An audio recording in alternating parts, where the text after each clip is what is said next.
Chapter 4. The Climax. The storm broke late one evening, as though the city itself had decided to mirror what lay between them. The day had been heavy with heat, the air thick, the sea restless. By dusk, dark clouds had gathered like bruises across the horizon, and by nightfall, thunder shook the windows of the concert hall where Elena practiced alone. Adrian arrived soaked, his coat clinging to him, hair plastered to his forehead. He had walked through the rain without care, each step fueled by something heavier than water. "Elena," he called as he entered, his voice echoing against marble and stone. She didn't answer. Her fingers were pounding the keys, a relentless storm of sound.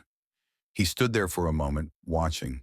She was beautiful in her fury, her whole body alive with music, but there was something desperate in it, something breaking. "Elena!" he called louder. The music crashed into silence. She lifted her head slowly, her eyes glinting in the dim light. "What are you doing here?"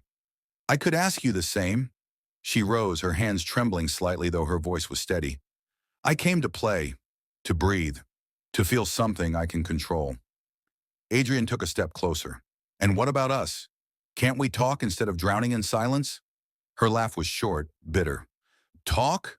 Every time we talk, it turns into a fight. Because you don't trust me? Because you give me reasons not to."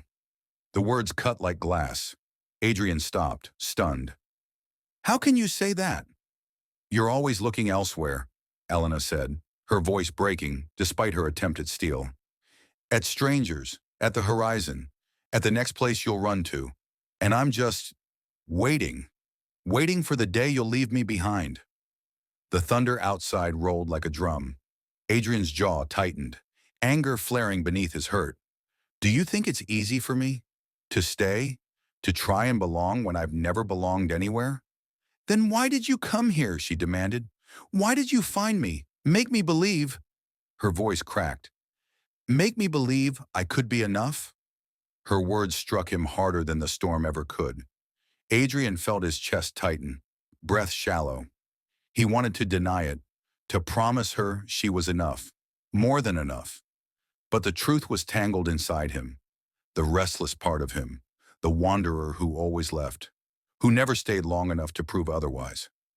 "Elena," he said finally, his voice raw, "you are enough. You're the only thing that makes me want to stop running, but I don't know if I know how." The silence that followed was unbearable. Rain lashed against the windows. Lightning flickered across her face, illuminating her tears. "You love the world," she whispered, "and I love you. But I don't know if that will ever be the same thing." Adrian closed the distance between them in two strides. His hands gripped her shoulders, firm but trembling. "Look at me," he said. "I've photographed 1,000 faces, crossed 100 cities, but none of it means anything compared to you. You think I'll leave because that's what everyone else has done. But don't you see? That's exactly why I can't. Not with you." Her eyes searched his, wide, uncertain, brimming with hope she didn't dare trust. The thunder cracked again, but neither of them looked away. "Elena," he whispered, his forehead pressing against hers. "If I leave, then I lose myself, because I've already found where I belong." Her breath caught. "Don't say it if you don't mean it." "I mean it more than I've ever meant anything." For a moment, the storm outside seemed to still. The tension that had stretched between them for weeks snapped, not in destruction, but in surrender. Elena's lips trembled as she finally let the walls fall. "Then prove it. Stay. Choose me." "I already have," he breathed, and then his mouth found hers. The kiss was no longer hesitant, no longer tentative. It was fierce, desperate, the kind of kiss that carries both pain and healing, anger and forgiveness, fear and hope all tangled together. His arms pulled her close as though he could shield her from every shadow, every doubt. Her hands clung to him, fingers twisting in his damp coat, as though afraid he might vanish if she let go. The storm raged on, but inside the hall the music had changed.